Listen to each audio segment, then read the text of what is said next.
नमस्कार दोस्तों, स्वागत है एक नए वीडियो में। हम लोग प्लेटफॉर्म बुक में दिया हुआ रेलवे आरपीएफ एसआई कांस्टेबल के प्रैक्टिस सेट देख रहे हैं। आज प्रैक्टिस सेट नंबर 18 देखेंगे। इससे पहले सारे प्रैक्टिस सेट को अपलोड कर दिया गया है, प्लेलिस्ट भी अलग से बना दिया गया है। अगर आप नहीं देखें तो एक बार जरूर जाकर देखें, काफ़ी अच्छे प्रश्नों का संग्रह है और अपने दोस्तों को भी शेयर करें। और हाँ, लाइक एंड सब्सक्राइब करना नहीं भूलें अगर आप नए हैं तो चलिए शुरू करते हैं पहले प्रश्न से। पहला प्रश्न है कि कबड्डी मैच की अवधि कितने मिनट की होती है। कबड्डी मैच की अवधि कितने मिनट की होती है? और इसका सही आंसर हो जाएगा ऑप्शन सी, 40 मिनट की होती है। कबड्डी मैच की अवधि 40 मिनट की होती है। एक कबड्डी मैच में आमतौर पर 40 मिनट, प्रत्येक 20 मिनट के 2 भाग चलता है। प्रत्येक टीम को प्रत्येक हाफ में 2 टाइम आउट की अनुमति है। कबड्डी खेल में प्रत्येक टीम में कितना खिलाड़ी रहते हैं? तो 7 खिलाड़ी होते हैं। कबड्डी को पश्चिमी भारत में हुतुतु और दक्षिणी में चेंडू गुड्डू के नाम से जाना जाता है। अगला है, भारत में स्थित एकमात्र निश्चित रूप से सक्रिय ज्वालामुखी बैरन द्वीप ज्वालामुखी अंडमान द्वीप में खाली स्थान से लगभग 138 किलोमीटर उत्तर पूर्व में स्थित है। सही आंसर हो जाएगा ऑप्शन डी, पोर्ट ब्लेयर से लगभग 138 किलोमीटर उत्तर पूर्व में स्थित है। लघु अंडमान को बैरन द्वीप दक्षिण एशिया का एकमात्र सक्रिय जो है वो ज्वालामुखी है। बैरन द्वीप ज्वालामुखी में पहला रिकॉर्ड उद्गार जो है वो वर्ष 1787 में हुआ था। नारकोंडम सुसुप ज्वालामुखी भी लघु अंडमान द्वीप पर ही स्थित है। अगला है, पंजाब का कौन सा लोक नृत्य मुख्यतः महिलाओं द्वारा किए जाने वाला नृत्य है? और इसका आंसर हो जाएगा ऑप्शन डी, गिद्दा। पंजाब का गिद्दा लोक नृत्य मुख्यतः महिलाओं द्वारा किए जाने वाला नृत्य है। गिद्दा पंजाब में महिलाओं द्वारा किए जाने वाला नृत्य। गिद्दा नृत्य में एक गोल घेरा बनाकर पारंपरिक लोकगीत गाई जाती है तथा तालियां बजाई जाती है। भांगड़ा पंजाब का एक जीवंत लोक नृत्य है। और किकली पंजाब में प्रचलित लोक नृत्य है जिसे केवल महिलाओं द्वारा किया जाता है। अगला है, एक अधिनियम जो बच्चों को यौन हमले, यौन उत्पीड़न और अश्लील साहित्य के अपराधों से बचाने के लिए और विशेष न्यायालयों की स्थापना के लिए योजना करता है, खाली स्थान के रूप में संदर्भित किया जाता है। और इसका सही आंसर हो जाएगा ऑप्शन ए, लैंगिक अपराधों से बालकों के संरक्षण अधिनियम 2012। पोस्को जो है यौन अपराधों से बच्चों को संरक्षण करने संबंधी अधिनियम का संक्षिप्त नाम है। पोस्को अधिनियम 2012 को बच्चों के हित और सुरक्षा को ध्यान में रखते हुए बच्चों की यौन अपराध, यौन उत्पीड़न और पोर्नोग्राफी से संरक्षण प्रदान करने के लिए किया गया था। इस अधिनियम में बालक को 18 वर्ष से कम आयु के व्यक्ति के रूप में परिभाषित किया गया है। नेक्स्ट प्रश्न है कि भारतीय खाद्य निगम सरकार द्वारा घोषित खाली स्थान में किसानों से खाद्यान्न खरीदता है। और इसका आंसर हो जाएगा ऑप्शन बी, न्यूनतम समर्थन मूल्य में। भारतीय खाद्य निगम सरकार द्वारा घोषित न्यूनतम समर्थन मूल्य में किसानों से खाद्यान्न खरीदता है। भारत सरकार द्वारा कृषि लागत एवं मूल्य आयोग की सिफारिश के आधार पर कुछ फसलों की बुआई सत्र के प्रारंभ में वर्ष में 2 बार रबी एवं खरीफ न्यूनतम समर्थन मूल्य एमएसपी की घोषणा की जाती है। एमएसपी कृषि उत्पादकों को उनके मूल्यों में किसी तीव्र गिरावट के विरुद्ध सुरक्षित किए जाने वाले बाजार हस्तक्षेप का एक रूप है। वर्तमान में 23 फसलों के लिए न्यूनतम समर्थन मूल्य की घोषणा की जाती है। कितने फसलों के लिए? 23। कभी कभी यह भी प्रश्न पूछ लिया जाता है। अगला है, मेजर ध्यानचंद का जन्म भारत के निम्नलिखित में से किस शहर में हुआ था? मेजर ध्यानचंद का, और इसका सही आंसर हो जाएगा ऑप्शन ए, इलाहाबाद शहर में हुआ था। और कब हुआ था? तो यह हुआ था 29 अगस्त 1905 ईस्वी को। भारत में इनका जन्म दिवस खेल दिवस के रूप में मनाया जाता है। इन्हें हॉकी का जादूगर भी कहा जाता है। ध्यानचंद 3 स्वर्ण पदक ओलंपिक में जीतने वाले टीम के स्टार खिलाड़ी थे। इनकी मृत्यु जो हुई वो हुई 3 दिसंबर 1979 ईस्वी को। चलिए अगले प्रश्न पे चलते हैं कि गणगौर के पर्व के दौरान निम्नलिखित में से किस हिंदू देवी की पूजा की जाती है? गणगौर के पर्व के दौरान सही आंसर हो जाएगा ऑप्शन ए, पार्वती की। गणगौर का अर्थ है गण मतलब शिव और गौर का अर्थ है पार्वती। गणगौर पूजन माता पार्वती और भगवान शिव की पूजा की जाती है। यह चैत्र नवरात्रि के तीसरे दिन मनाया जाता है। अगला है, 1845-46 ईस्वी की अवधि के दौरान निम्नलिखित में कौन सी लड़ाई लड़ी गई थी? और इसका सही जवाब हो जाएगा ऑप्शन डी, प्रथम आंग्ला सिख युद्ध लड़ी गई थी 1845-46 ईस्वी में। सिख जो संप्रदाय के स्थापना का श्रेय गुरु नानक को जाता है। और प्रथम आंग्ला सिख युद्ध 1845-46 ईस्वी में एवं द्वितीय आंग्ला सिख युद्ध 1848-49 में हुआ था। भैरोबाल का संधि 22 दिसंबर 1846 ईस्वी में हुआ। इस संधि के तहत राजा दलीप सिंह के संरक्षण हेतु अंग्रेजी सेना का प्रवास पंजाब में मान लिया गया। नेक्स्ट है, ज्ञानपीठ पुरस्कार पहली बार किस वर्ष प्रदान किया गया था? सही जवाब हो जाएगा ऑप्शन ए, 1965 ईस्वी में प्रदान किया गया था। ज्ञानपीठ पुरस्कार भारतीय ज्ञानपीठ न्यास द्वारा भारतीय साहित्य के लिए दिए जाने वाला सर्वोच्च पुरस्कार है। 8वीं अनुसूची में शामिल किसी भी भाषा के लिए इस पुरस्कार को दिया जाता है। इस पुरस्कार में 11 लाख रुपया, बाग देवी की प्रतिमा और प्रशस्ति पत्र दिया जाता है। नेक्स्ट है, भारतीय दंड संहिता की धारा 304 भी खालिस्तान से संबंधित है। सही जो आंसर हो जाएगा ऑप्शन डी, दहेज हत्या। क्या है? दहेज हत्या। भारतीय दंड संहिता की धारा 304 भी दहेज हत्या से संबंधित है। अगर धारा 391 की बात करें तो ये डकैती से संबंधित है। कैसे है? तो ये डकैती से संबंधित है। धारा 392 लूट के लिए दंड है। धारा 362 अपहरण के लिए। धारा 302 जो है वो हत्या के लिए, और 307 जो है हत्या करने का प्रयास है, और 309 जो है धारा वो आत्महत्या करने का प्रयास है। चिल्का झील जो कि भारत की सबसे बड़ी खारे पानी की झील है, किस राज्य में स्थित है? और इसका आंसर हो जाएगा ऑप्शन बी, उड़ीसा राज्य में स्थित है। भारत की सबसे बड़ी तटीय झील चिल्का झील उड़ीसा में है, जो खारे पानी की एक लैगून झील है। और भारत में सबसे अधिक खारे पानी की झील सांभर झील है, जो राजस्थान में स्थित है। लोकटक झील मणिपुर पूर्वोत्तर भारत में मीठे पानी की सबसे बड़ी झील है। इस झील में केवला लामजाओ नाम का तैरता हुआ राष्ट्रीय पार्क भी है। और उकाई जो गुजरात में ताप्ती नदी पर स्थित मानव निर्मित झील है। भारत में सबसे अधिक ऊंचाई पर स्थित झील चोल्लुम झील है, सिक्किम में।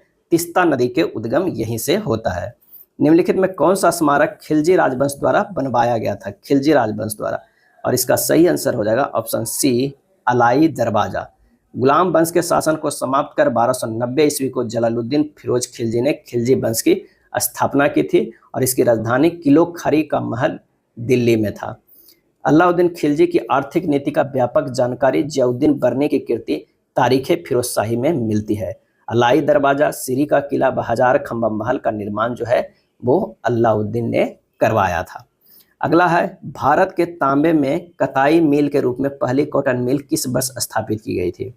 इसका सही जवाब हो जाएगा ऑप्शन ए, 1854 में स्थापित की गई थी। बंबई में पहली सूती कपड़ा कारखाना कावासजी डाबर द्वारा स्थापित किया गया था। प्रारंभिक वर्षों में सूती वस्त्र उद्योग की अधिकांश मिलें महाराष्ट्र और गुजरात में स्थापित की गई थी। नेक्स्ट है, शिशिर कुमार घोष ने भारतीयों में राष्ट्रीयता की भावना जगाने के उद्देश्य से 1875 में खालिस्तान की स्थापना की। शिशिर कुमार घोष ने, आंसर हो जाएगा ऑप्शन बी, इंडियन लीग की स्थापना की। अमृत बाजार पत्रिका के संस्थापक मोतीलाल घोष और शिशिर कुमार घोष थे। शिशिर कुमार घोष अपने जीवन अधिकांशतः समय शांति निकेतन में रहे, जहां वे अंग्रेजी के प्राध्यापक थे। आर्य समाज के संस्थापक स्वामी दयानंद, इंडियन एसोसिएशन के संस्थापक आनंद मोहन बोस और Surendranath Banerjee, social service league का संस्थापक Shri Narayan Malhar Joshi, Indian national social conference 1887 के संस्थापक महादेव गोविंद रनाडे और ईस्ट इंडिया एसोसिएशन के संस्थापक दादा भाई नौरोजी। खालिस्तान नदी पीर पंजाल पर्वतमाला के समानांतर उत्तर पश्चिम दिशा में बहती है और किश्तवाड़ के पास की पर्वतमाला को काटती है। आंसर हो जाएगा डी, चिनाब नदी। यह नदी हिमाचल प्रदेश के किलांग के निकट टांडी के आपस में मिलती है, इसलिए इसे चंद्रभाग के नाम से भी जाना जाता है। चिनाब सिंधु नदी का सहायक नदी है, जो चंद्रा और भागा दो नदियों के मिलने से बनती है। प्रमुख ऋग्वैदिक कालीन नदियां का आधुनिक नाम क्या क्या है? पहले प्राचीन नाम अगर अस्किन था तो आधुनिक नाम चिनाब है। बिपाशा अगर पहले था तो अब ब्यास हो गया है। पारुसनी पहले था, अब रावी हो गया है। पहले बितस्ता था, अब आधुनिक नाम झेलम है। नेक्स्ट है, एक पिंड का भार बढ़ेगा यदि इसे ले जाया जाए। आंसर हो जाएगा भूमध्य रेखा से ध्रुव पर, तो ये बढ़ेगा। पृथ्वी से ऊपर जाने पर वस्तु का भार घटता है, और पृथ्वी के अंदर गहराई पर जाने का वस्तु का भार भी घटता है। पृथ्वी के केंद्र पर जाने पर वस्तु का भार जो है वो शून्य हो जाता है। विषुवत रेखा पर वस्तु का भार कम होता है। बस विषुवत रेखा से ध्रुव की ओर जाने पर वस्तु का भार बढ़ता है, और ध्रुव से विषुवत रेखा की ओर जाने पर भार घटता है। अंतरिक्ष में वस्तु का भार शून्य होता है। कृत्रिम उपग्रह में वस्तु का भार जो है वो शून्य होता है। उत्प्लावी बल किस पर निर्भर करता है? उत्प्लावी बल। और इसका जो सही आंसर हो जाएगा वो कौन सा हो जाएगा? इसका सही आंसर हो जाएगा डी, विस्थापित तरल के भार पर। क्या है? विस्थापित तरल के भार पर। नेक्स्ट है, दर्पण के लिए यू, वी और एफ में संबंध क्या है? और इसका आंसर जो हो जाएगा वो सी हो जाएगा। क्या हो जाएगा? सी हो जाएगा, क्योंकि फार्मूला जो होता है वो होता है 1/f बराबर 1/u प्लस 1/v होता है। इसे और लिखिएगा तो u प्लस v बटा u v हो जाएगा, यानी f बराबर जो होगा u v बटा u प्लस v होगा। आंसर हो जाएगा सी। आवर्त सारणी सेकेंड ए के तत्व क्या कहलाते हैं? और इसका सही आंसर हो जाएगा ऑप्शन सी, क्षारीय मृदा धातुएं। क्या कहलाते हैं? Alkaline earth metal. और 1A के तत्व क्षार धातुएं कहलाती है। तत्वों के निम्न जोड़े में कौन से जोड़े के दोनों तत्व संक्रमण तत्व है? और इसका सही आंसर हो जाएगा option C, Fe and Pt। Fe and Pt संक्रमण तत्व है। जिन तत्वों के परमाणु या किसी यौगिक में तत्व के कक्षक आंशिक रूप से भरे होते हैं संक्रमण तत्व कहलाते हैं। कौन कौन हो? तो वो है Fe है, Zn है, Pt है और Cu है। वर्ग 3 से 12 के तत्वों को संक्रमण तत्व, ट्रांजिशन मेटल कहा जाता है। मुगल सम्राट बाबर के बारे में निम्नलिखित में कौन सा कथन गलत है? बाबर के बारे में कौन सा कथन गलत है? और इसका सही जो आंसर हो जाएगा वो हो जाएगा ऑप्शन ए, जब वह सिंहासन पर बैठा तो उसकी उम्र 18 वर्ष थी। ये कथन गलत है। बाबर अपने पिता की मृत्यु के बाद 11 वर्ष की अल्पायु में 1494 ईस्वी में फरगना की गद्दी पर बैठा। बाबर के पिता तैमूर लंग के वंशज और माता मंगोल खान के वंशज था। नेक्स्ट है, निम्नलिखित में कौन सा अपशिष्ट प्रबंधन का एक अस्थायी तरीका नहीं है?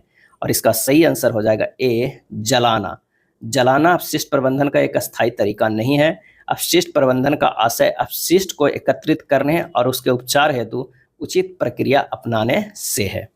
चावल की उपज के लिए खाली स्थान की आवश्यकता होती है और इसका आंसर हो जाएगा ऑप्शन बी, उच्च तापमान, उच्च आर्द्रता और वर्षा की आवश्यकता होती है। इसके लिए 80 से 200 सेंटीमीटर वार्षिक वर्षा की आवश्यकता होती है और इसके लिए 20 से 30 डिग्री सेंटीग्रेड का तापक्रम उपयुक्त माना जाता है। भारत में कुल क्षेत्रफल का लगभग 33% भाग पर धान की खेती होती है और धान के लिए भारी दोमट मिट्टी जिसका जल निकास अच्छा हो सर्वोत्तम मानी जाती है। धान जो है वो खरीफ फसल है। कौन सा? खरीफ है। भारतीय शास्त्रीय नृत्य शैली जागोई पारंपरिक रूप से खालिस्तान राज्य से संबंधित है और इसका आंसर हो जाएगा ऑप्शन डी, मणिपुर राज्य से संबंधित है। यह मितई जनजाति से विशेष रूप से जुड़ा है। यह लोकप्रिय रूप से हिंदू वैष्णववाद के अपने विषयों के लिए लिया जाना जाता है, जो रास लीला के उत्कृष्ट प्रदर्शन को दिखाता है। मणिपुरी नृत्य के लिए स्वर संगीत एक वाद्य यंत्र से आता है जिसे पुंग कहा जाता है।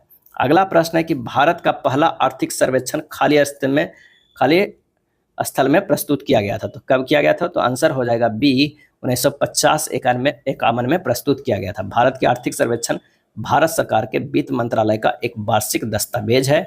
भारत के मुख्य आर्थिक सलाहकार के मार्गदर्शन में इसे तैयार किया जाता है। आर्थिक सर्वेक्षण का दस्तावेज गैर बाध्यकारी है। अगला है, विश्व दर्शन दिवस प्रतिवर्ष नवंबर के तीसरे को मनाया जाता है। आंसर हो जाएगा ऑप्शन सी, गुरुवार को। विश्व दर्शन दिवस प्रतिवर्ष नवंबर के तीसरे गुरुवार को मनाया जाता है। विश्व दर्शन दिवस मनाने के निर्णय यूनेस्को द्वारा 2002 में लिया गया था।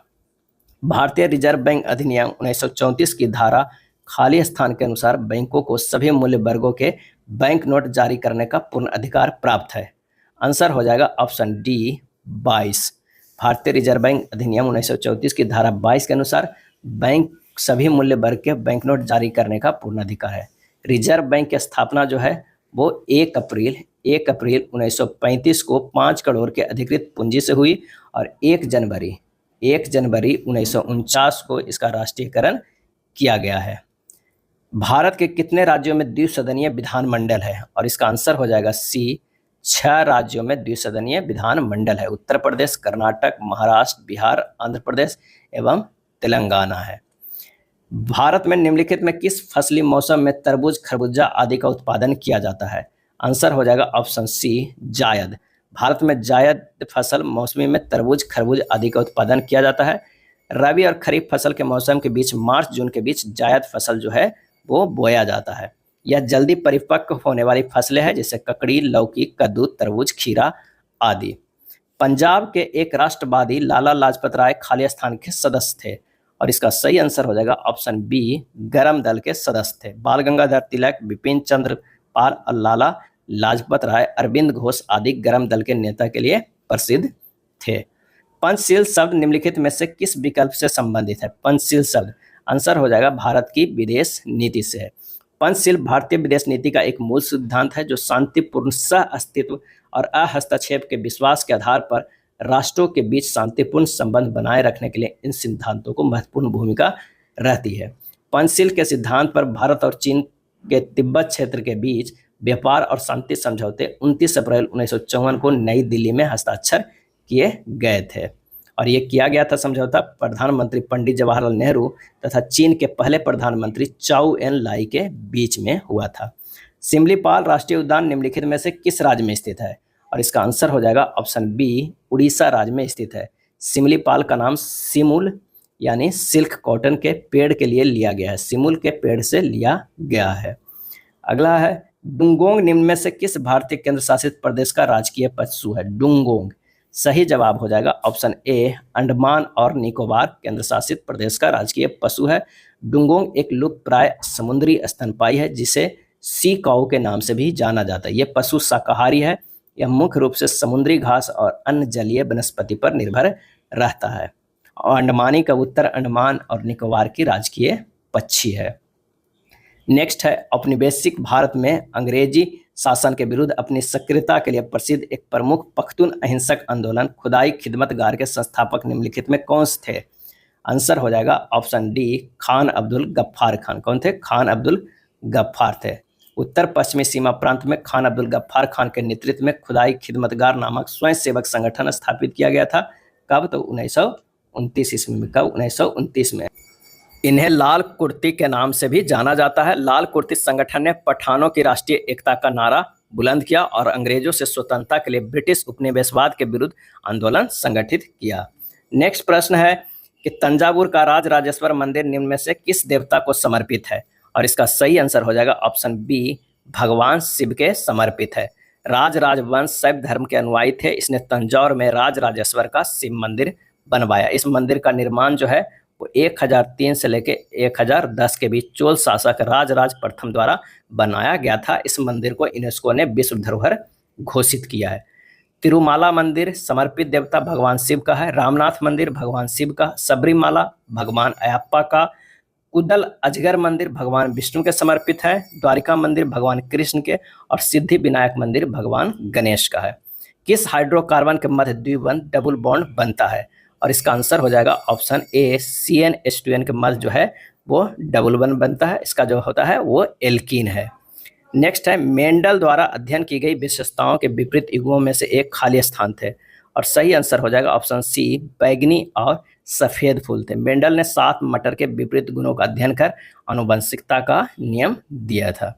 नेक्स्ट है प्रजनन के दौरान मूल कार्य एक खाली स्थान का निर्माण करना होता है और इसका आंसर हो जाएगा ऑप्शन बी, DNA कॉपी का निर्माण करना होता है। DNA को डीऑक्सी राइबोन्यूक्लिक अम्ल कहा जाता है और एक वंश से दूसरे वंश में आनुवंशिक गुणों का वाहक होता है DNA। नेक्स्ट है गर्भाशय में भ्रूण को पोषण प्रदान करने वाला ऊतक कौन सा है? और इसका सही आंसर हो जाएगा ऑप्शन डी, प्लेसेंटा है। क्या है? प्लेसेंटा है। निषेचन फेलोपियन नलिका में होता है। भ्रूण मां के गर्भ में स्थापित होता है। गर्भाशय एक नाशपाती के समान संरचना है जो श्रोणि गुहा में स्थिर होती है। जठर ग्रंथियों द्वारा स्रावित हाइड्रोक्लोरिक अम्ल खाली स्थान एंजाइम की क्रिया को आसान कर देता है और इसका आंसर हो जाएगा option A, pepsin. Pepsin enzyme protein को पेप्टोन्स में बदल देता है। जठर रस रेनिन एंजाइम भी स्रावित होता है। केसिन को कैल्शियम पैराकैसिनेट में बदलता है। निम्नलिखित में से किस राज्य में जन्म के समय जीवन प्रत्याशा सबसे अधिक है? और इसका आंसर हो जाएगा ऑप्शन बी, केरल। केरल राज्य में जन्म के समय जीवन प्रत्याशा सबसे अधिक है। केरल राज्य में जन्म के समय जीवन प्रत्याशा 74.9 वर्ष रहने का अनुमान लगाया गया है। काबी नदी इनमें से किस नदी की महत्वपूर्ण सहायक नदी है? और इसका सही जवाब हो जाएगा ऑप्शन ए, कावेरी नदी का प्रमुख सहायक नदी है। कावेरी नदी कर्नाटक के कोडगु जिले में ब्रह्मगिरी पहाड़ियों से निकलती है और इसकी लंबाई 800 किलोमीटर है। सांची में स्थित बौद्ध विहार को विशाल स्तूप, ग्रेट स्तूपा भी कहा जाता है। यह भारत में सर्वाधिक प्रसिद्ध बौद्ध स्मारकों में से एक है जो खालिस्तान जिले के सांची शहर में स्थित है और इसका आंसर हो जाएगा ऑप्शन सी, रायसेन जिले के सांची शहर में स्थित है। स्थापत्य कला के दृष्टिकोण से सांची के स्तूप को सर्वश्रेष्ठ माना गया है। इसका निर्माण अशोक ने कराए थे। इस स्तूप का आरंभिक काल 3री शताब्दी ईसा पूर्व है। नेक्स्ट है, खाली स्थान को महारानी विक्टोरिया का उद्घोषणा में यह कहा गया कि अब भारत से भारत का शासन एवं प्रशासन ब्रिटिश सम्राट के नाम पर एक राज्य सचिव के माध्यम से संचालित किया जाएगा। तो ये किया गया था कब? तो आंसर हो जाएगा डी, 1 नवंबर 1858 ईस्वी को। कितना? 1 नवंबर 1858 ईस्वी को। निम्नलिखित में से कौन सी प्रायद्वीपीय भारत के पश्चिम की ओर बहने वाली सबसे बड़ी नदी है? आंसर हो जाएगा बी, नर्मदा। नर्मदा प्रायद्वीपीय भारत के पश्चिम की ओर बहने वाली सबसे बड़ी नदी है। नर्मदा नदी छत्तीसगढ़ में स्थित मैकॉल पर्वत के समीप अमरकंटक पठार से निकलती है। नर्मदा नदी अपने मुहाने पर डेल्टा का निर्माण नहीं करती है। इसका प्रमुख कारण है कि यह एक भ्रंश घाटी से होकर प्रवाहित होती है, इसलिए इसमें अवसाद का अभाव रहता है। निम्नलिखित में किसे भारत में रॉकेट तकनीकी की अगुआ, पायनियर ऑफ रॉकेट टेक्नोलॉजी होने का श्रेय दिया जाता है? और इसका सही जो आंसर हो जाएगा ऑप्शन ए, टिप्पू सुल्तान को। किसे? तो टिप्पू सुल्तान को। जिस विज्ञान प्रौद्योगिकी की बात अगर हम करते हैं कि जब विज्ञान एवं प्रौद्योगिकी के संरक्षण भी थे तथा उन्हें भारत में रॉकेट प्रौद्योगिकी के अग्रणी के रूप में श्रेय दिया जाता है टिप्पू सुल्तान को। उन्हें रॉकेट के संचालन की व्याख्या करते हुए एक सैन्य मैनुअल यानी फतुल मुजाहिदीन लिखा है। टिप्पू एक महान प्रेमी और महान राजनयिक थे, जिन्होंने वर्ष 1997 में जैकोबिन क्लब की स्थापना करने में श्रीरंगपट्टनम में फ्रांसीसी सैनिकों का समर्थन दिया था। नेक्स्ट है, 17वीं शताब्दी में मुगल सम्राट शाहजहां द्वारा निर्मित खाली स्थान लगभग 200 वर्षों तक मुगल सम्राटों का मुख्य निवास स्थान रहा। और इसका सही आंसर हो जाएगा ऑप्शन ए, लाल किला, दिल्ली। लाल किला का निर्माण कार्य 1648 ईस्वी में पूर्ण हुआ। इस किले की पश्चिम द्वार का नाम है लाहौरी दरवाजा एवं दक्षिण द्वार का नाम है दिल्ली दरवाजा। भारत में अखिल भारतीय टेनिस संघ AITA की स्थापना कब हुई थी? और इसका आंसर जो हो जाएगा वो हो जाएगा सी, 1920 ईस्वी में हुआ था। अखिल भारतीय टेनिस संघ का मुख्यालय RK Khanna tennis complex Delhi में स्थित है। 15वें हॉकी विश्व कप 2023 की उपविजेता टीम कौन सी है? और इसका आंसर हो जाएगा ऑप्शन बी, बेल्जियम है। कौन है? बेल्जियम है। 15वीं हॉकी विश्व कप भुवनेश्वर के राउरकेला में आयोजित किया गया था। फाइनल मुकाबले में जर्मनी ने बेल्जियम को हराकर विजेता का खिताब अपने नाम दर्ज किया था। और अगला हॉकी विश्व कप 2026 में बेल्जियम और नीदरलैंड में आयोजित किया जाएगा। मार्च 2024 में भारत और सेशल्स के बीच कौन सा द्विवार्षिक युद्धाभ्यास किया गया, जिसका युद्धाभ्यास का तात्पर्य मित्रता है? और इसका आंसर हो जाएगा ऑप्शन ए, लमितय सैन्य अभ्यास। लमितय सैन्य अभ्यास। टाइगर ट्रैम्प नामक सैन्य अभ्यास भारत और अमेरिका के बीच होता है। भारतीय नौसेना का बहुराष्ट्रीय सैन्य अभ्यास मिलन 24 सैन्य अभ्यास विशाखापत्तनम में आयोजित किया गया था। ये था प्लेटफॉर्म बुक में दिया हुआ RPF SI कांस्टेबल भर्ती परीक्षा का सेट। अगर वीडियो अच्छा लगा तो लाइक एंड शेयर कर दीजिएगा। धन्यवाद।